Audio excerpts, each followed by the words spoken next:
Last 2 chapter में हमने constitution के फंक्शंस और फंडामेंटल राइट्स के बारे में पढ़ा था। इस चैप्टर में हम इलेक्शन के बारे में पढ़ेंगे। इलेक्शन के क्या अलग अलग मेथड्स होते हैं, इंडिया में कौन सा मेथड यूज होता है, इलेक्शन कंडक्ट कौन करवाता है, इन सब के बारे में पढ़ेंगे। अगर आपने पिछले चैप्टर्स के वीडियोस नहीं देखे हैं तो डिस्क्रिप्शन में प्लेलिस्ट की लिंक है, आप वहां से देख सकते हैं।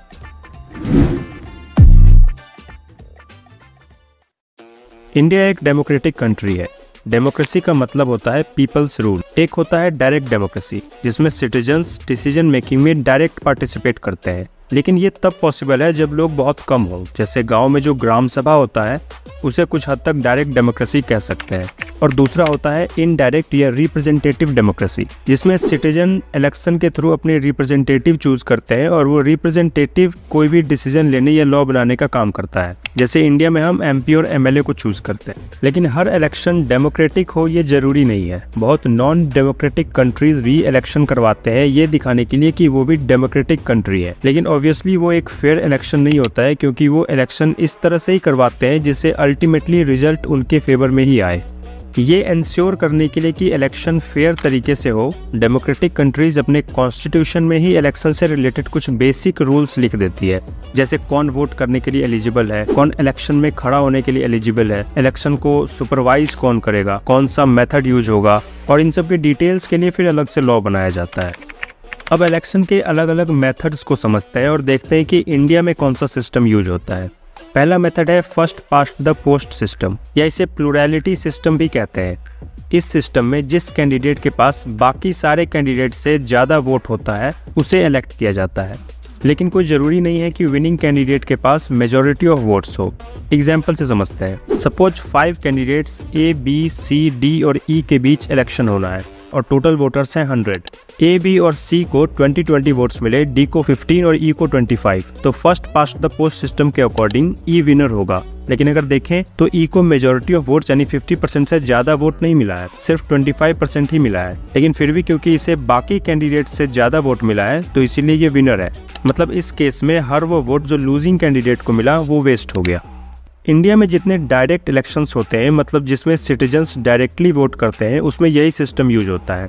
इनडायरेक्ट इलेक्शंस जिसमें सिटीजन के द्वारा चुने गए रिप्रेजेंटेटिव्स वोट डालते हैं, जैसे प्रेसिडेंट का इलेक्शन, राज्यसभा के मेंबर का इलेक्शन, इन सब में प्रोपोर्शनल रिप्रेजेंटेशन वाला सिस्टम यूज होता है, जिसे अभी हम आगे पढ़ेंगे। इंडिया में जो लोकसभा इलेक्शन होता है उसके लिए कंट्री को 543 कॉन्स्टिट्यूएंसी में डिवाइड किया गया है। हर एक कॉन्स्टिट्यूएंसी अपना एक रिप्रेजेंटेटिव चूज करती है जिसे मेंबर ऑफ पार्लियामेंट कहते हैं। 1984 इलेक्शन में कांग्रेस को 543 में से 415 सीट्स मिली, मतलब 80% से भी ज़्यादा। लेकिन अगर टोटल वोट परसेंटेज को देखा तो सिर्फ 48% वोटर्स ने ही कांग्रेस को वोट दिया था।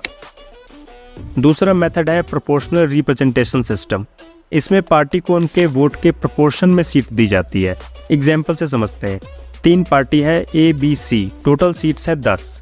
जितने वोट्स डाले गए उसका 20% ए को मिला, 40% बी को मिला और 40% सी को मिला। तो इनको सीट्स भी इसी प्रोपोर्शन में मिलेगा।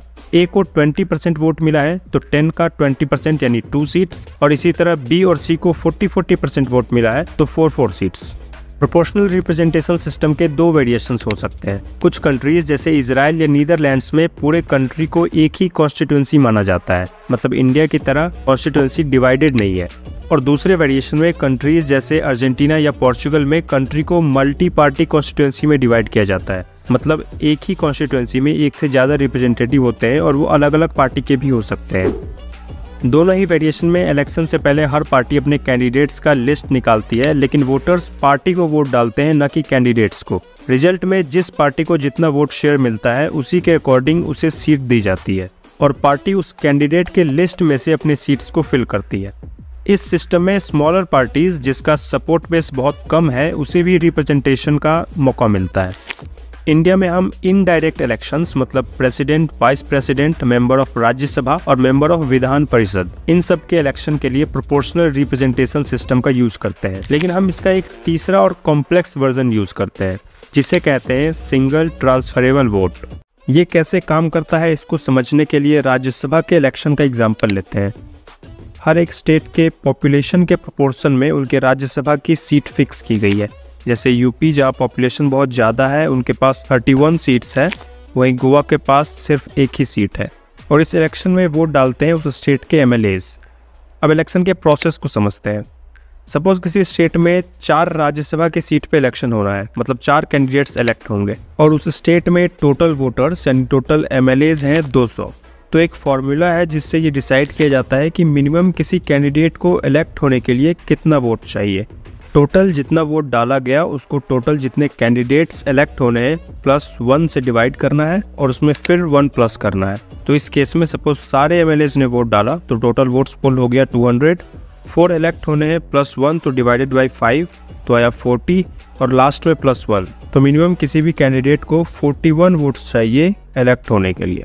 सीट 4 है और सपोज 8 कैंडिडेट्स इलेक्शन में खड़ा हुआ है। जब कोई वोटर वोट डालने जाएगा तो वो किसी एक को वो 8 का प्रेफरेंस लिस्ट बताएगा कि फर्स्ट में ये, सेकंड में ये, इस तरह 8 का। इसी तरह हर वोटर अपना अपना प्रेफरेंस लिस्ट बताएगा। जब काउंटिंग होगी तो ये देखा जाएगा कि किस कैंडिडेट को कितना फर्स्ट प्रेफरेंस मिला है। अगर 4 कैंडिडेट को 41 या उससे ज़्यादा फर्स्ट प्रेफरेंस वोट मिल गया है तो मतलब वो जीत गए। लेकिन अगर 41 सीट नहीं मिला है, जो कि इस केस में मिनिमम रिक्वायरमेंट है इलेक्ट होने के लिए, तो इन 8 में से वो कैंडिडेट जिसके पास सबसे कम फर्स्ट प्रेफरेंस वोट होगा उसे बाहर कर दिया जाएगा और उसके सारे वोट्स में जो कैंडिडेट सेकेंड प्रेफरेंस में होगा उसको वोट ट्रांसफ़र हो जाएगा। इसीलिए इसे सिंगल ट्रांसफरेबल वोट कहते हैं। इसके बाद एक क्वेश्चन ये है कि इंडिया डायरेक्ट इलेक्शंस में first past the post system ही क्यों चुना। राज्यसभा के इलेक्शन के एग्जाम्पल से आपको ये अंदाज हो गया होगा कि प्रोपोर्शनल रिप्रेजेंटेशन सिस्टम कितना कॉम्प्लेक्स है। इंडिया जितने बड़े कंट्री में ये प्रोसेस शायद इतना सक्सेसफुल नहीं होगा। FPTP सिस्टम के सक्सेस का एक रीज़न ये है कि ये प्रोसेस बहुत ही सिंपल टू अंडरस्टैंड है। इवन कोई कॉमन वोटर जिसे पॉलिटिक्स या इलेक्शन के बारे में कुछ नॉलेज नहीं है वो भी इसे बड़े आसानी से समझ सकता है। दूसरा कि इसमें वोटर्स को क्लियरली पता होता है कि उनके कॉन्स्टिट्यूएंसी से कौन कौन कैंडिडेट खड़ा है और वो किस किस पार्टी का है। जबकि PR सिस्टम में वोटर्स के पास सिर्फ पार्टीज का चॉइस होता है, लेकिन उनका रिप्रेजेंटेटिव कौन होगा ये पता नहीं होता है। वो हर पार्टी अपने लिस्ट के बेसिस पे डिसाइड करती है। PR सिस्टम न चूज करने का एक लॉजिक ये भी है कि इंडिया पार्लियामेंट्री सिस्टम फॉलो करता है और इसमें ज़रूरी है कि एग्जीक्यूटिव के पास लेजिस्लेचर में मेजॉरिटी सीट हो। इसके बारे में हम आगे के चैप्टर्स में डिटेल में पढ़ेंगे, लेकिन PR सिस्टम में किसी भी एक पार्टी के लिए फुल मेजॉरिटी लाना उतना पॉसिबल नहीं है क्योंकि सीट वोट के शेयर के अकॉर्डिंग डिवाइड किया जाता है।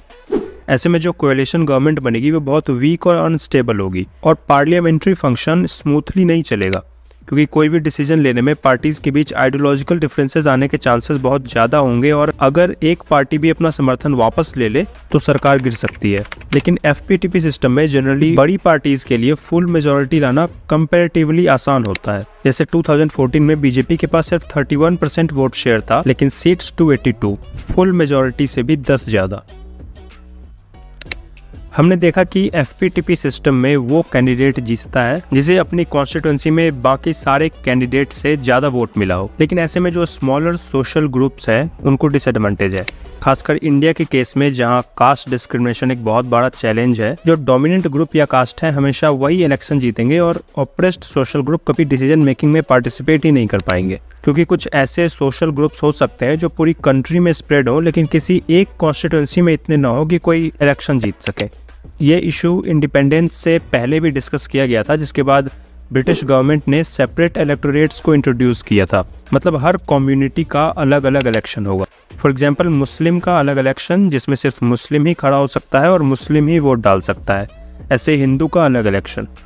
लेकिन इस सिस्टम को हमारी कॉन्स्टिट्यूएंट असेंबली ने अडॉप्ट नहीं किया क्योंकि उनका मानना था कि इससे कम्युनिटी बेस्ड पॉलिटिक्स बहुत बढ़ जाएगा। लीडर्स पूरी कंट्री के डेवलपमेंट के बजाय सिर्फ अपनी कम्युनिटी के बेनिफिट के बारे में सोचेंगे ताकि वो पावर में बने रहें।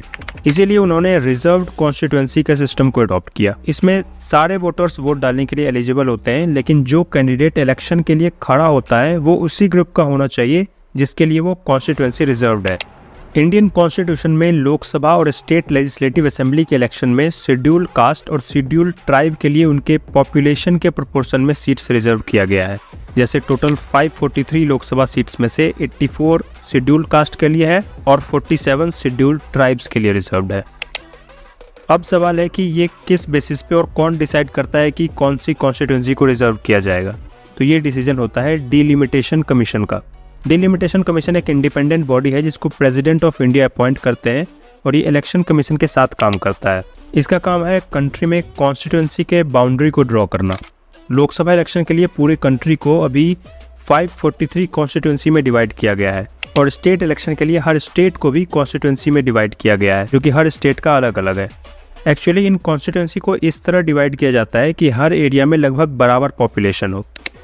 इसका दूसरा फंक्शन है ये डिसाइड करना कि कौन सी कॉन्स्टिट्यूंसी को किसके लिए रिजर्व किया जाएगा। जिस कॉन्स्टिट्यूंसी में शेड्यूल्ड ट्राइब की पॉपुलेशन रिलेटिवली ज़्यादा होती है उसे उनके लिए रिजर्व किया जाता है, और इसी तरह जहां शेड्यूल्ड कास्ट की पॉपुलेशन ठीक ठाक है उसे उनके लिए रिजर्व किया जाता है।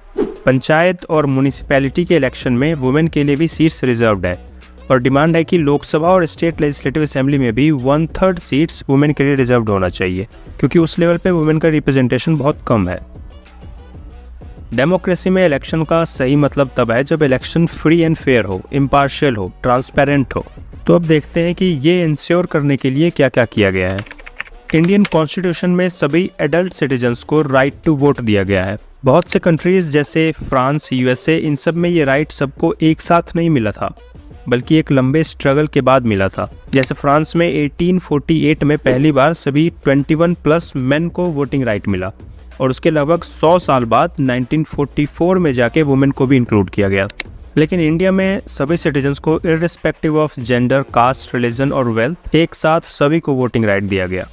इसे यूनिवर्सल एडल्ट फ्रेंचाइज कहते हैं। 1989 तक 21+ एज फिक्स किया गया था, लेकिन उसके बाद से इसे घटाकर 18 कर दिया गया है। मतलब अगर आपकी एज 18 या 18 से ज़्यादा है तो आप वोट डालने के लिए एलिजिबल है। बहुत लोग कहते हैं कि बिना एजुकेशनल क्वालिफिकेशन देखे सभी को राइट टू वोट दे देना सही नहीं है, क्योंकि एक अनएजुकेटेड सिटीजन सही डिसीजन नहीं ले सकता है। लेकिन कॉन्स्टिट्यूएंट असेंबली का विश्वास था कि हर नागरिक अपने सोसाइटी, अपने कंट्री के लिए क्या सही है और क्या गलत है ये डिसाइड करने में बराबर सक्षम है। इसी तरह इलेक्शन में खड़ा होने के लिए भी सबके पास सेम राइट है, बस अलग अलग इलेक्शन के लिए अलग अलग मिनिमम एज फिक्स किया गया है। जैसे लोकसभा या असेंबली इलेक्शन के लिए मिनिमम एज 25 साल है और राज्यसभा के लिए 30 साल है।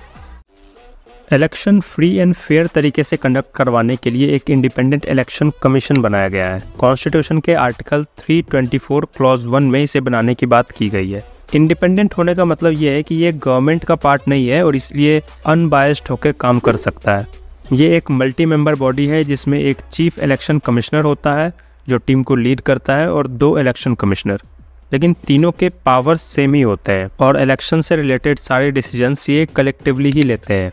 इनको president of India council of ministers के एडवाइस पे अपॉइंट करते हैं, जिसकी वजह से एक पॉइंट ये आता है कि पॉसिबल है कि रूलिंग पार्टी अपने बेनिफिट के अकॉर्डिंग जिसको चाहेगी उसको कमीशन में अपॉइंट करवा सकती है। इसलिए कुछ लोगों का कहना है कि अपॉइंटमेंट में अपोजिशन पार्टी के लीडर और चीफ जस्टिस ऑफ इंडिया से भी कंसल्ट करना जरूरी होना चाहिए।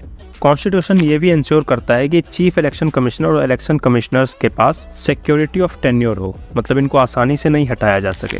इनको 6 साल के लिए अपॉइंट किया जाता है और मैक्सिमम 65 साल के एज तक, इन दोनों में से जो पहले कंप्लीट हो जाए। टेन्योर कंप्लीट होने से पहले अगर चीफ इलेक्शन कमिश्नर को हटाना है तो पार्लियामेंट के दोनों हाउस को स्पेशल मेजोरिटी से बिल पास करना होगा, तब जाके प्रेसिडेंट उनको हटा सकते हैं। बाकी इलेक्शन कमिश्नर को प्रेसिडेंट चीफ इलेक्शन कमिश्नर के रिकमेंडेशन पे हटा सकते हैं। एक होता है सिंपल मेजोरिटी और एक स्पेशल मेजोरिटी। लोकसभा का अभी स्ट्रेंथ है 543। सपोज उनमें से 500 लोग हाउस में प्रेजेंट हैं और उनमें से 5 ने वोट नहीं डाला, मतलब 495 ने वोट डाला, तो सिंपल मेजोरिटी के लिए इसका 50% से ज़्यादा होना चाहिए, मतलब मिनिमम 248। लेकिन स्पेशल मेजोरिटी के लिए टोटल स्ट्रेंथ यानी 543 का 50% से ज़्यादा तो होना ही चाहिए और साथ ही प्रेजेंट एंड वोटिंग का 2/3 मेजोरिटी चाहिए। मतलब इस केस में 495 का 2/3 मतलब मिनिमम 330 वोट चाहिए।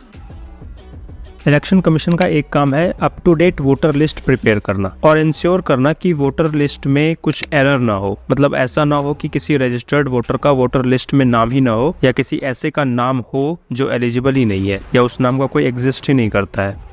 इसके अलावा इलेक्शन का नोटिफिकेशन, नॉमिनेशन का period, date of polling, date of counting, result declaration, ये सब भी इलेक्शन कमीशन ही डिसाइड करता है। जरूरत पड़ने पे ये किसी इलेक्शन को पोस्टपोन या कैंसिल भी कर सकता है। किसी कॉन्स्टिट्यूंसी के इलेक्शन में कुछ गड़बड़ी लगे तो ये रीपोल या रीकाउंटिंग का भी ऑर्डर दे सकता है। कौन सी पार्टी नेशनल पार्टी है, कौन रीजनल पार्टी है, ये भी इलेक्शन कमीशन ही रिकॉग्नाइज करता है और पार्टी को उनका सिंबल भी अलॉट करता है। 1951-52 में पहले इलेक्शन के बाद से अभी 2023 तक 17 लोकसभा इलेक्शंस, कई सारे स्टेट्स के इलेक्शन, बाई इलेक्शन, ये सब इलेक्शन कमीशन कंडक्ट करवा चुका है। किसी कॉन्स्टिट्यूएंसी के रिप्रेजेंटेटिव की डेथ हो गई या रिजाइन कर दिया तो सिर्फ उसी कॉन्स्टिट्यूएंसी में इलेक्शन होता है, उसे ही बाई इलेक्शन कहते हैं। इतने सारे इलेक्शंस करवाने में इलेक्शन कमीशन के सामने बहुत चैलेंजेस भी आए, जैसे मिलिटेंसी अफेक्टेड या नक्सलाइट एरिया में इलेक्शन करवाना। 1991 में जब इलेक्शन कैंपेन के दौरान ex prime minister Rajiv Gandhi का असैसिनेशन हो गया था तो इलेक्शन प्रोसेस को बीच में ही रोकना पड़ गया था। तो ऐसे कई डिफ़िकल्ट सिचुएशंस आते रहे हैं जिसका सामना इलेक्शन कमीशन ने बखूबी से किया है और ओवर द ईयर्स अपने आप को और भी स्वतंत्र और मजबूत बनाया है। इलेक्शन का कोई भी सिस्टम बिल्कुल परफेक्ट नहीं हो सकता है। कुछ लिमिटेशंस, कुछ फ्लॉज हर सिस्टम में होता है। इसलिए किसी भी डेमोक्रेटिक सोसाइटी को लगातार ये देखते रहना होता है कि इलेक्शन को और कैसे ज़्यादा से ज़्यादा फ्री और फेयर बनाया जाए। इंडिया के केस में भी इलेक्शन सिस्टम में कुछ रिफॉर्म की मांग की जाती है, जैसे first past the post system की जगह प्रोपोर्शनल रिप्रेजेंटेशन सिस्टम को अडॉप्ट करना, पार्लियामेंट में वुमेन के लिए 1/3 सीट रिजर्वेशन, इलेक्शन कैंपेन में कास्ट या रिलीजन के नाम पे अपील करने पे कंप्लीट बैन लगाना। इसके अलावा वैसे कैंडिडेट्स जिस पे कोई क्रिमिनल केस चल रहा है उसके इलेक्शन में खड़े होने पे रोक लगाना। ये सब कुछ सजेशंस हैं, हालांकि ऐसा नहीं है कि इन सजेशंस पे सबकी सहमति है। अगर कुछ पे है भी तो कोई भी लॉ या प्रोविजन एक लिमिट तक ही चेंज ला सकता है। इसलिए जरूरी है कि कैंडिडेट्स या पार्टीज या और जो भी लोग इलेक्शन प्रोसेस में इन्वॉल्व है वो डेमोक्रेटिक वैल्यूज को समझे और खुद उसे फॉलो करने का डिसीजन ले। इसके अलावा ऑर्डिनरी सिटीजन्स के लिए भी इलेक्शन के वैल्यू को समझना और जितना हो सके पॉलिटिकल मैटर में एक्टिवली इन्वॉल्व रहना बहुत ज़रूरी है।